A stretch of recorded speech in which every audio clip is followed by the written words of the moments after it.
Live from the Ed McMahon Mass Communications Center at Quinnipiac University, this is QNN, the Quinnipiac News Network.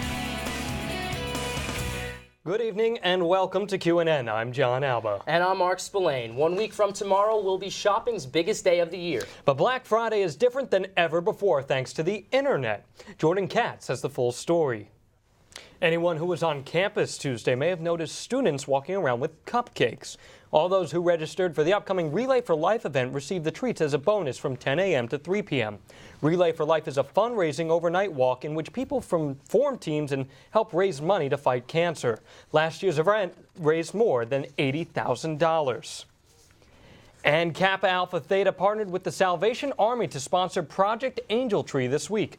The project aims to help children make their holiday season a little merrier.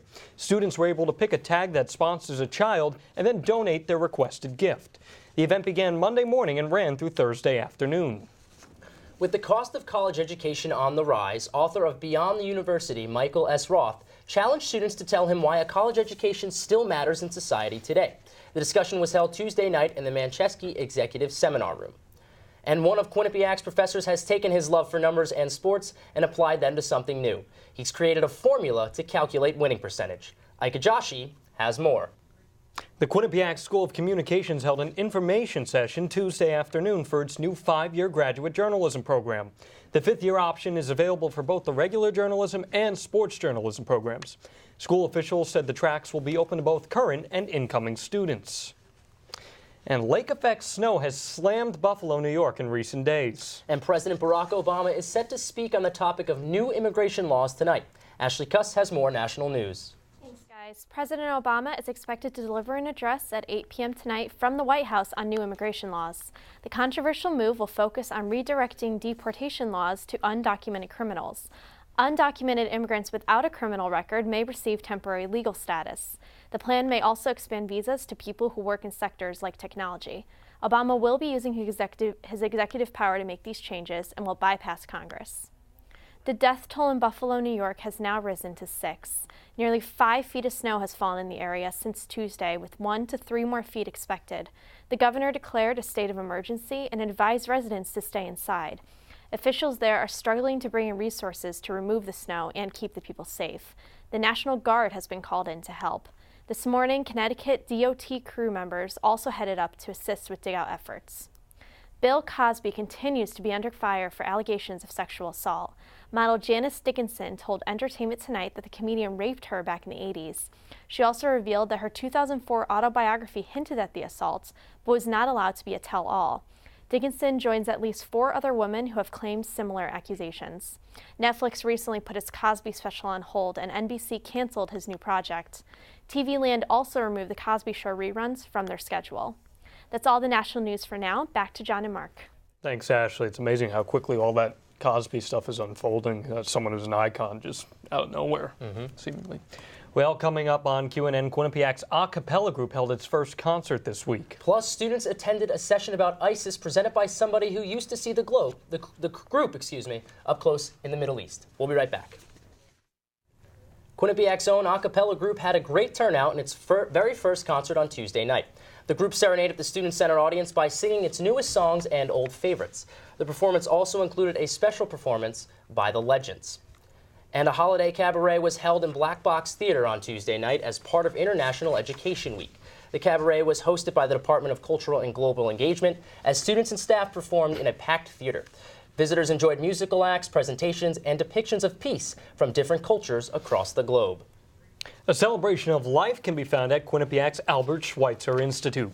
The local Nature Wonder exhibit presents photos by Ethel Garcia. Garcia is a nurse who turns her passion for nature and life into art. She says her goal is to showcase the beauty in the Hamden community. More information on the exhibit can be found on our website at qnnnewscast.wordpress.com. The Department of International Business sponsored a lecture titled The Rise of ISIS Lessons Relearned on Tuesday night. Lou Nescott Jr. delivered the lecture. Nescott has worked in Afghanistan and Iraq in information operations and intelligence and owns TradeFlow 21, a Hamden-based intelligence solutions firm. And John, as ISIS continues to grow, it's beginning to look to push into Libya. Plus an attack on a synagogue in Jerusalem. Tom Albanese is here with more for World News. Thanks so much, guys, and you both are absolutely right. This was a big event. 2 armed Palestinian men attacked a synagogue in West Jerusalem on Tuesday. 4 Israeli worshippers were killed in the attack, 3 of whom were Israeli U.S. citizens. 6 others, including 2 police officers, were also wounded. Police responded and fatally shot the attackers. A spokesman in the Hamas said that the attack was likely a response for the death of a Palestinian bus driver. Israeli police and military will be increasing security throughout the country. And ISIS is continuing to gain territory in both Iraq and Syria, and now they are looking to gain support from Libya, as Islamic State militants have gained control of the city of Derna, which has a population of about 100,000. ISIS comes into a country that has dealt with problems within its political system for the past several years. The U.S. has continued its airstrikes, but the group is quickly approaching Egypt and is about 200 miles away from the European Union.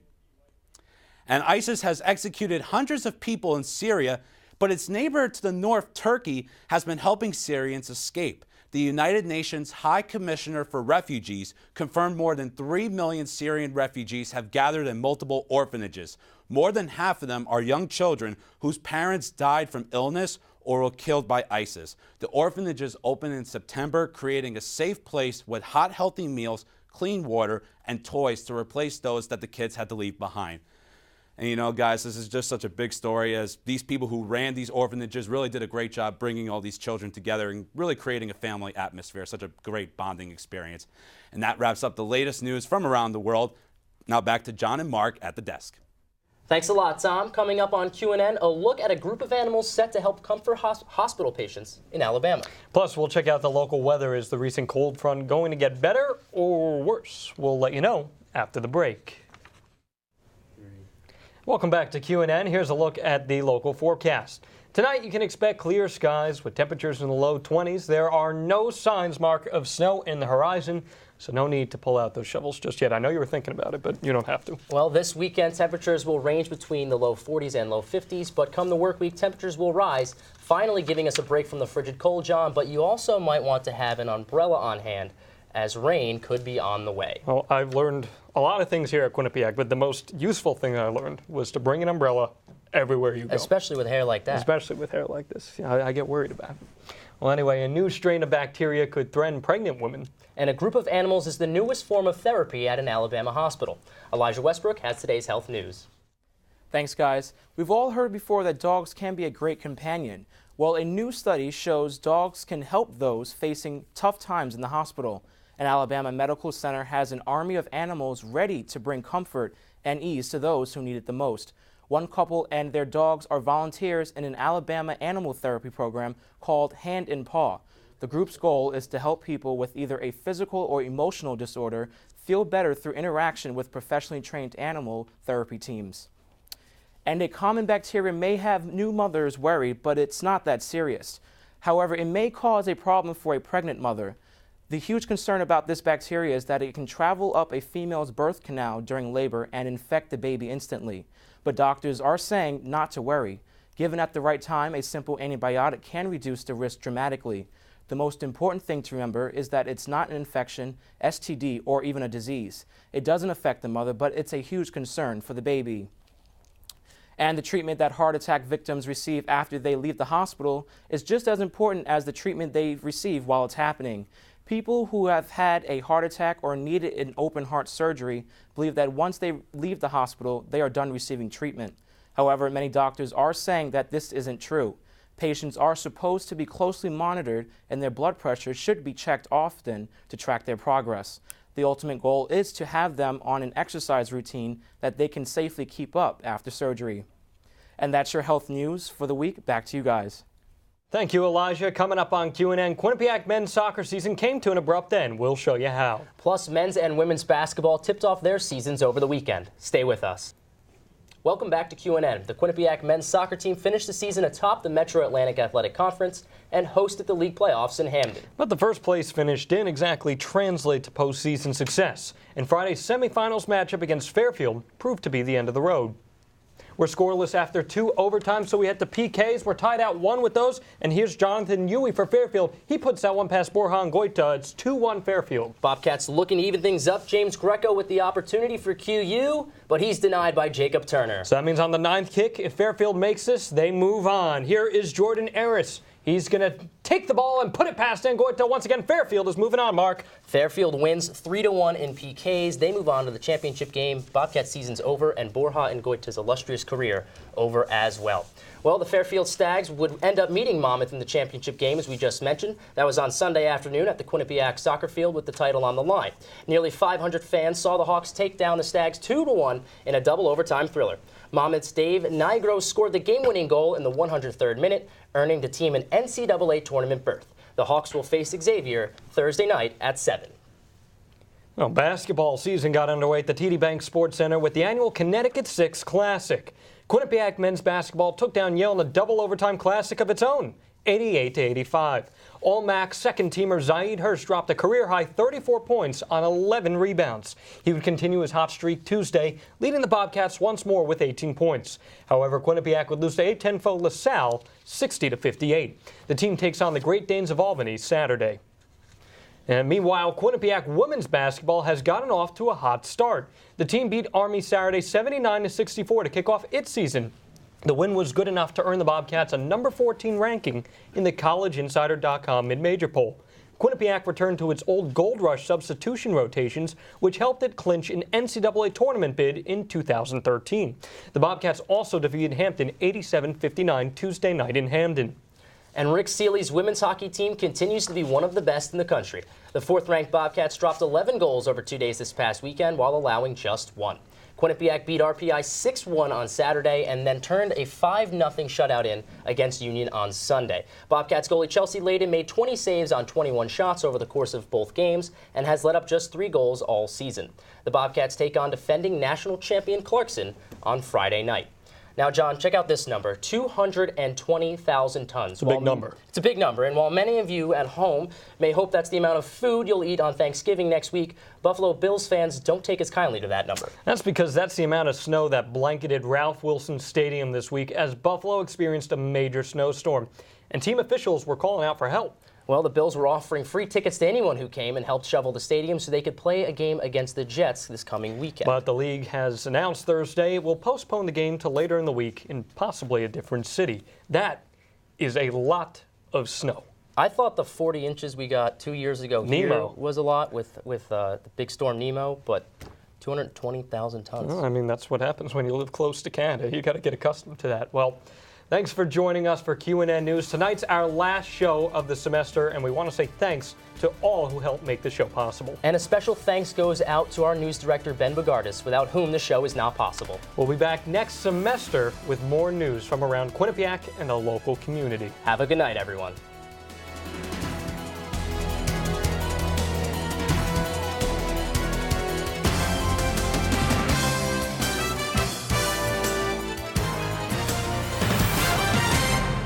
Driving around, you see a lot of signs. That means it's election season. Preparations for the midterm elections were kicked off this week with National Voters Registration Day. Anthony DeMarinis from the Quinnipiac Democrats tells us why they hold daily voters registration drives this week. Register as many people as we can and to let people who weren't aware that there are midterm elections in November, that there are, so that the people who are registered actually look into it and go out to vote. But with traditionally low turnouts for midterm elections, especially among young voters, the challenges are great. The challenge is getting them to know that politics affects them. So letting them know that Congress, even state legislatures can do something about the rising tuition costs, about minimum wage jobs, about the economy.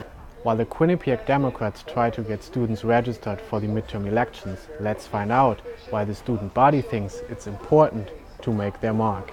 I am very passionate about politics. I like to know what's going on. I like to know who's making decisions that affect me. Because I definitely want to emphasize my choice and who gets elected and like what changes get to happen and how it gets to affect like society. Still, the Quinnipiac Democrats are dealing with a generation that doesn't seem to connect with politics. I usually only talk about it with my close friends, but I do have friends who are of the opposite political views as I am. So you just have to tread really lightly on a lot of things. Students and political organizations hope to make Quinnipiac a more political place. The ongoing voters' registration drives are a start. For QNN, I'm Florian Schoppmeier. The Yale Sustainable Food Project is one of the younger and more unconventional branches of Yale University. Over the past 10 years, it's been connecting people, land and food. Farm manager Jeremy Oldfield explains. My colleagues are the director, a international and professional experience manager who takes Yale students and tries to hook them up with internships and careers in the food system in the US and abroad. All these efforts aim at a more food-literate society, and the best location to plant the seeds for this new type of citizen is the classroom. So we try to take Yale students who may be econ majors, maybe they're environmental science majors, maybe they're history majors, and get them onto the farm, get dirt under their fingernails. The project wants to make people aware of the steps that are involved in growing food and distributing the products throughout communities and beyond. Making people think about their personal role in that system and how their own work could change the way the world looks at food is at the project's heart. Yale's Sustainable Food Project was founded to teach people about food literacy. The project's open volunteer farm gives people the chance to gain hands-on experience and get their hands dirty. We run farm work days, so I'm here every Tuesday from 1 to 5 p.m. We come, we figure out what work we're going to do during that day, and then we get the work done, and when volunteers come in, we welcome them, we show them around the farm, and kind of show them how to do the task, and we work with them. The Yale Farm is the classroom that provides the university with first-hand experience and the community with homegrown sustainable food. Sustainable food is a way of approaching the land, a kind of respect for the land that is fostered when you're working in the land, when you're getting your hands dirty, when you're planting and being very intimately involved in the process of where your food comes from. Affecting young people who might one day lead this country is one of the reasons why Jeremy Oldfield believes in the project. Liberal arts colleges are trying to produce well-rounded citizens, and to be able to know where your food comes from and to have participated in that, and really to have humbled yourself to a point where you are engaging in the work that used to be associated with the peasant class. I think that at a place like Yale University, that winds up being pretty profound. An analysis that student intern Adam Goff shares. I really personally like the work of farming, getting to spend time outside, getting to work with other people, getting to get my hands nice and dirty, and also the challenges that face our country in terms of how we farm. I find really interesting and wanted to learn more about by getting to actually spend some time farming as well as studying it in my classes. In New Haven, I'm Florian Schoppmeier, QU News. Wing Chun Kung Fu was born over 400 years ago when the Shaolin defended themselves against the Manchun government.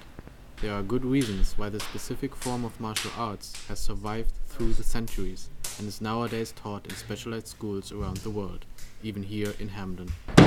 I was addicted because there were so many nuances and details to the art that were just smart, fighting applications that weren't showy and they weren't flashy, but it was something that I could relate to. Wing Chun consists of 3 elements. Students practice their forms, the basics of Wing Chun. They then advance into 2-person exercises, and Sifu Brett explains what Kung Fu Life, the 3rd element, is all about. It's an attitude that we can do anything we set our mind to. It's an attitude of facing our challenges, of learning how to connect with each other and how to relate to each other and how to relax in the face of challenge, in the face of adversity. While Kung Fu is an ancient Chinese self-defense technique born out of necessity, nowadays it's practiced for a number of reasons across the globe. The ability to calm myself and relax myself even during stressful situations is really key. It helps you see things that you wouldn't see when you're tense or stressed. Allows you to approach things with a clear head, which is I think, like a great attribute to have. Reporting from Hamden, Florian Schoppmeier, QU News.